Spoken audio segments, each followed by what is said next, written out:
Our next guest might have some ideas. Jane Jackson is a career management coach. She's the author of Navigating Career Crossroads. Hello, Jane. Hello, Jess. Thanks for having me on. It is a pleasure. Now, what's the first thing that you think someone should consider when they are thinking about making a career change? Is it the practicalities, their passion, or is it something else entirely? Well, first of all, I'd always say, if you're thinking about making a career change, ask yourself, why? Is it more of a push factor or a pull factor? Is it because you hate what you're doing right now? Maybe you hate the hours or the environment or the culture or your boss or whatever it might be. So it might be a push and you just want to get out. Or it could be that you've always been hankering for something else. And it could be, just that little self-limiting belief that's been stopping you. But you need to identify exactly what it is that you want, why you want it, and then you can start planning the steps in order to get there. Right. So kind of identifying your motivation first before going, actually, maybe I just hate my manager and I love my job, that kind of thing. That's right. That's right. I hear that a lot. My manager is making my life miserable and therefore I want to get out. But you've got to think, do you actually like the job function? Do you like your team? Do you like the industry? Do you like the company itself? There could be so many things that are okay, but you're focused on the one thing that really annoys you. But what I would say is, say if you're just ruminating and thinking about making a career change, first of all, think about where are you at in your career? Where are you at with regard to your finances? Because we all have bills to pay. What about our relationship? If we're going to make a change, have we got supportive people around us to help us when we have that little bit of a wobble, like, oh, do I make a mistake? And am I deciding the right thing? And then think about your health too, because say if you're a mid-career changer or a late career changer, have you got the energy and the inclination to really make this change? Because you need to focus a lot in order to identify who you are, what you want, what you can do, get your resume up and running, explore entrepreneurship if that's the thing that you want. Have you got the good health and, the mental capacity to be able to do that as well? So take a bit of a life inventory first. Where are you at in your life? How happy are you? And then, if it's the right time to make a change, then start to plan. Okay, all right. So you've done all of that stuff. You're like, okay, no, I'm pretty sure I can afford maybe to do this. I definitely feel a pull to this new career. I mean, how do you identify which of your skills from your current career are transferable? Like, I imagine for some people, it's going to feel like a completely different path that they're going down. Yeah, it actually can be quite scary. So take stock of what you've got. What are your skills? What are your qualifications? What can you do? And assess how highly competent you are in each of those skills. Then the important thing is how much do you enjoy using those skills? Because if you're really good at something and you keep doing it over and over again and you hate it, then that's a recipe for burnout. But if you love doing a particular thing and you happen to be really good at it, then that's where, the passion will lie. So all of those skills that, I'm pretty good at this and I really like doing it, then write them all down and then you can start to compare them with the different roles that might be out there, if indeed you're thinking about making a career change into another job, or if you're thinking about perhaps setting up something on your own, because that could be an option as well. But high enjoyment level, high competence level with your skills, that's the first place to start, because those are the things that you can do.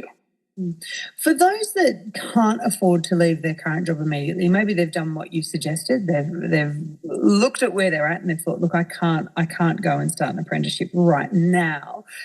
Is there a way that you can maybe upskill while you're still doing your current work, or explore a new career path while staying in your current role? Do you have any advice there?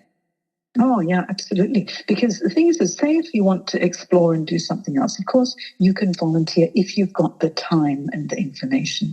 Again, it's if you really want to make a change, then the time and effort and dedication that's required to make that change, commit it to yourself so that you're doing the best for yourself. Because I always think, live with no regrets. If you think, oh, maybe I should, maybe I shouldn't, and then 10, 15, 20 years down the track, you think, oh, I've got these major regrets, if only I'd done this. As your earlier caller, Bruce, said, have a go. For goodness sake, I loved it when he said that, because if there's paralysis because of over-analysis as well. So don't analyze it too much, otherwise you'll never do anything. But if you think, okay, I really like, this thing, whatever it might be, can I volunteer, offer myself up as an internship, or just do it once a week part-time, then that could be something that will give you the experience and also help you to assess if you really like it or not. The grass is always greener. We all think everyone else's job is so much better than our own. But once you've actually been there and you know what it's really like, say if you think, I just want to try out retail, see if I like it. Maybe you don't like being on your feet all day, being nice to people. If you realize this isn't for me after only 1 or 2 days. Yeah. So you can think of it as a side project. I'm working, I'm having my regular income, but I'm just going to dip my toe in the water by maybe doing it once a week in the afternoons, or maybe after work I can do that. Or if you're thinking, let me see if I can set it up as my own business, then you can set up like a side project or a side hustle, as some people like to do, and see if that's going to work. If it does, and you start earning some money and you build it up, when it gets to the stage where, hey, maybe I can replace my income by doing this, then you'll know that you're definitely on the right track. And I would imagine as well, just as you were talking, I was thinking, if you had a full-time job, but maybe you could negotiate going down to 4 days a week instead of 5 days a week, that might free you up 1 day a week to do a bit of volunteering or to do a course or something that might help you prepare for that transition. Yeah, but you know what? You really need to have the desire and the commitment, because say if you decide to take an additional certification and to upskill, then that's going to take time and energy. So you have to really want it first. But if you don't have the funds for a full-blown course, then do explore TAFE and also the New South Wales government. They provide a lot of useful courses that you can take. If you're on LinkedIn, for example, they have something called LinkedIn Learning. And if you just do their free trial as a premium member for a month, you get access to LinkedIn Learning as well, where you have a wealth of courses that you can explore and spend in your own time to actually upgrade your skills. There you go. Hey, you talk to a lot of people about changing careers, I would imagine. Do you notice any patterns in certain industries that people are wanting to leave at the moment? Okay. Well, after COVID, the funny thing is, I'm glad you asked this, Jess. Before COVID, most of my clients would come to me because they wanted a new job, they wanted more money, or they wanted a promotion, and that's why they wanted career coaching. During and after COVID, massive shift in mindset across the board. And that has been to find roles with greater meaning, where they'll be happier. So people have been looking for more meaningful roles, so that they feel like they're going to leave a legacy or they're going to do something that's actually going to make a positive difference. That's a huge shift in mindset, because before it's more of the money mindset, the job title mindset. Now it's more to do with the meaningful side of things. So across the board, with regard to different industries, the industries that have been hit the worst, that's where people have made the shift. And there's a lot happened during COVID, and we still feel the ripple effect, even though it's been many years. Say, for example, within hospitality, so many people thought, oh, this is not as secure.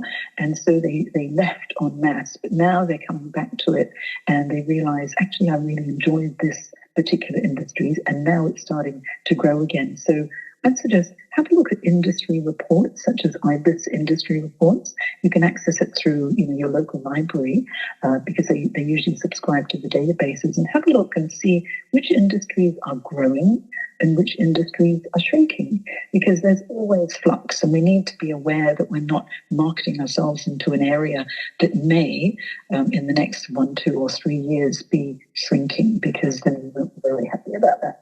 Well, it's all good advice. Jane Jackson is a career management coach and the author of Navigating Career Crossroads. We really appreciate you talking to us today.